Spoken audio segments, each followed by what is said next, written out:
فرماتے کہ مجھے تو سنتا نہیں، پتہ نہیں تو کیا بک بک کر رہا ہے، میرے کان بہرے ہیں، میں تیری بات نہیں سنتا۔ اس کو غصہ آیا کہ یہ عجیب بندہ ہے، میری بات پہ بہرا ہو جاتا ہے، جب نبی یہ پاک کی باری آتی ہے ان کی بات کرتا ہوں تو چلا چلا کے ختم نبوت کے نعرے بلند کرتا ہے، تو اس نے غصے میں آ کے اس تابعی کو آگ کے اندر ڈال دیا، آگ جلائی اور اس کے اندر ڈال دیا۔ کتب کے اندر آتا ہے کہ اللہ نے اسی طرح آگ کو ٹھنڈا فرما دیا جس طرح حضرت ابراہیم کے لیے فرمایا۔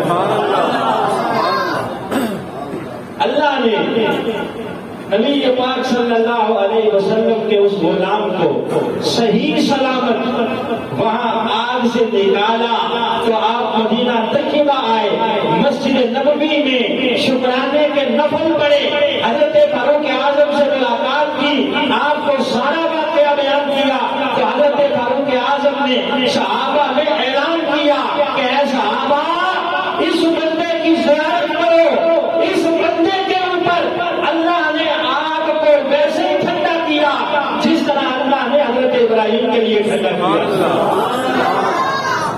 تو اللہ اپنے بندوں کی مدد فرماتا ہے، مدد فرماتا ہے، اللہ رب العزت نے فتح عطا فرماتا ہے۔ حضرت ابراہیم کو بھی اللہ نے فتح عطا فرمائی، نمرود وہ ذلیل ہوا، رسوا ہوا، اللہ کے نبی حضرت ابراہیم کی فتح کا جھنڈا بلند ہوا۔ اب حضرت ابراہیم نے یہاں سے دل برداشتہ ہو کر ہجرت کا ارادہ کر لیا، بابل شہر چھوڑنے کا ارادہ کیا کہ اس شہر کو چھوڑ کے کہیں اور جاؤں، وہاں جا کے اللہ کی تبلیغ کروں، وہاں جا کے اللہ رب العزت کی وحدانیت کا جھنڈا بلند کروں اور وہاں لوگوں کو تبلیغ کر کے اللہ رب العزت کی طرف بلاؤں۔ تو آپ نے یہ بابل شہر چھوڑا اور یہاں سے ہجرت شروع کی۔ آپ جیسے ہی شہر سے نکلے ادھر اللہ نے حضرت جبریل کو حکم دیا، جبریل جی رب جلیل کیا حکم ہے؟ میرے نبی حضرت ابراہیم نے بابل شہر چھوڑ دیا ہے۔ کہا یا اللہ پھر کیا کیا جائے؟ کہا اب نمرود کو عذاب میں اور اس کی قوم کو عذاب میں مبتلا کر دیا جائے۔ کیا عذاب ان کے اوپر نازل کیا جائے؟ فرمایا کو کاف کی طرف جاؤ، وہاں سے ایک سوراخ اس شہر کی طرف کھول دو، یا اللہ اس سوراخ میں سے کیا آئے گا؟ وما یعلم جنود ربک الا ہو، اللہ کے جو لشکر ہیں ان لشکروں کو رب کے سوا کوئی نہیں جانتا، اللہ کے لشکروں کو نہیں جانتا ہے کہ وہ کون سا لشکر اس نمرود کے اوپر مسلط کرنے والا تھا۔ وہ رب بھی تھا جس نے ابرہا کے ہاتھیوں کو چھوٹی چھوٹی ابابیلوں سے مروایا۔ جب ابرہا نے اللہ کے گھر کے اوپر حملہ کیا تو اللہ نے جن سے کام لیا وہ چھوٹی چھوٹی ابابیل تھی، کنکر چھوٹے چھوٹے لے کے آتی، اوپر سے جب پھینکتی وہ کنکر ہاتھی کی پشت پہ پڑتا اور نیچے پیٹ کی طرف سے نیچے نکل آتا۔ اللہ نے اس طرح اپنے گھر کی حفاظت فرمائی اور بڑے بڑے ہاتھیوں کو چھوٹی چھوٹی ابابیل سے جو ہے وہ مروا کے اللہ رب العزت نے اپنے گھر کعبۃ اللہ کی حفاظت فرمائی۔ تو اللہ کے جو لشکر ہیں وہ رب بھی جانتا ہے۔ فرمایا کہ شہر کوکاب سے شہر بابل کی طرف ایک سوراخ کھول دو، یا اللہ اس سوراخ میں سے کون سا تیرا لشکر آئے گا؟ فرمایا اس سوراخ میں سے مچھروں والا لشکر آئے گا۔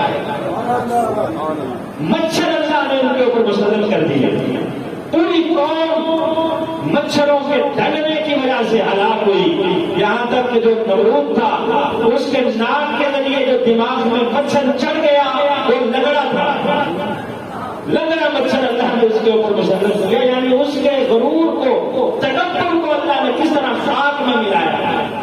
ایک چھوٹا سا مچھر اور وہ بھی لنگڑا جب وہ ناک کے ذریعے دماغ پہ چڑھا، اندر جا کے جب اس نے ہلچل مچائی دماغ میں تو اب تو اس کو چین نہیں آتا ہے، دماغ میں کوئی چیز چلی جائے اور اندر ہلنا شروع کرے، اور پھر مچھر جب اندر جا کے گھوم اس نے شروع کی تو اب یہ بےتاب رہنے لگا، پریشان رہنے لگا، سر کے اوپر زور زور سے ہاتھ مارتا جب ہاتھ مارتا تھوڑی دیر کے لیے وہ مچھر سکون کرتا، پھر اس کو چین آتا۔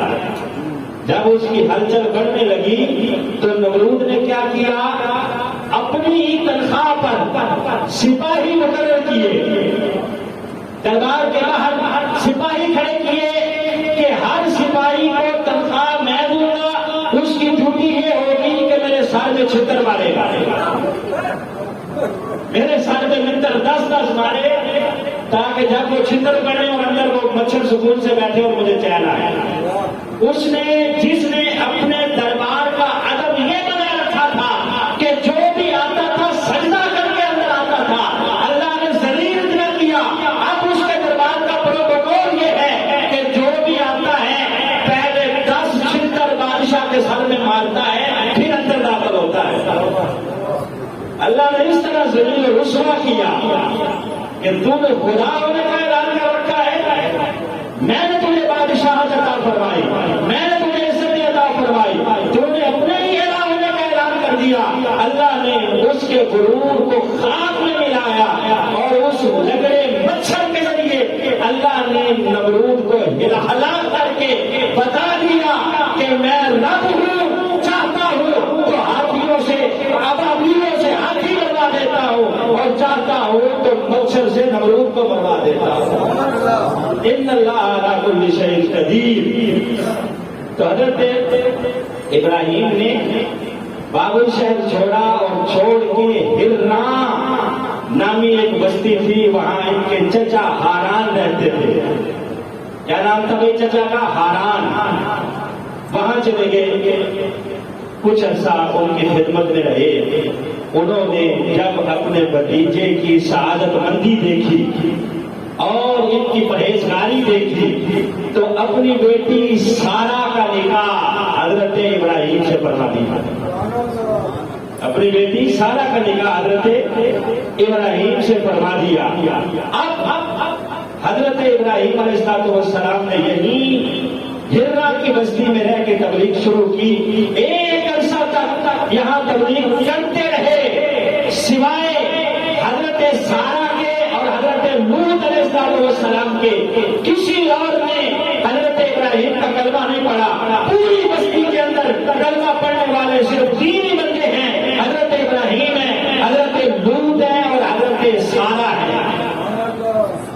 حضرت لوط آپ کے چچا کے بیٹے اور حضرت سارا آپ کی بیوی، 3 ہی بندے ہیں جنہوں نے کلمہ پڑھا تو عید کا اعلان کیا۔ اب حضرت ابراہیم نے یہاں سے بھی آگے ہجرت کا ارادہ کیا۔ اس بستی کو چھوڑ کے آپ نے بیت المقدس فلسطین جانے کا ارادہ کیا کہ اس سرزمین پہ جاؤں جو انبیاء کی سرزمین ہے، وہاں جا کے ڈیرے لگاؤں۔ تو آپ نے ساتھ لیا اپنی بیوی کو اور حضرت لوط علیہ السلام، ایک روایت کے مطابق جو آپ کے چچا کے بیٹے تھے یہ بھی ساتھ ہو لیے۔ یہ 3 نفوس قدسیہ، یا بعض روایات کے مطابق صرف 2 نفوس قدسیہ، حضرت ابراہیم اور ان کی بیوی حضرت سارا، یہاں سے نکلتے ہیں، بیت المقدس کی طرف سفر شروع کرتے ہیں۔ راستے میں مصر آتا ہے۔ کیا آتا ہے؟ مصر کا شہر آتا ہے۔ مصر کا شہر وہ ہے کہ جس کا بادشاہ بڑا ظالم ہے، بہت ظالم بادشاہ ہے۔ اس نے اعلان کروا رکھا ہے کہ جو بھی اجنبی شہر میں داخل ہو، اس کے ساتھ جو خاتون ہو، اس خاتون کو میری دربار میں پیش کیا جائے۔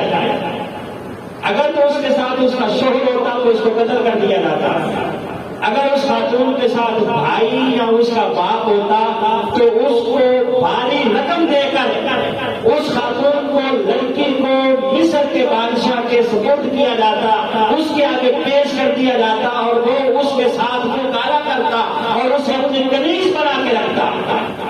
اب اس نے اعلان کروا رکھا تھا، سپاہیوں نے خبر دی کہ شہر کے اندر ایک خاتون اور 2 بندے داخل ہوئے ہیں۔ اس نے کہا کہ فوراً خاتون کو میرے پاس لایا جائے۔ حضرت ابراہیم نے حضرت سارا کو یہ سمجھا دیا تھا کہ بادشاہ اگر پوچھے کہ میں تمہارا کیا لگتا ہوں تو تم نے کہنا ہے کہ میں حضرت ابراہیم کی بہن ہوں اور وہ میرے بھائی ہیں۔ اب یہاں آپ نے توڑیا کیا یعنی آپ کا یہ کہنے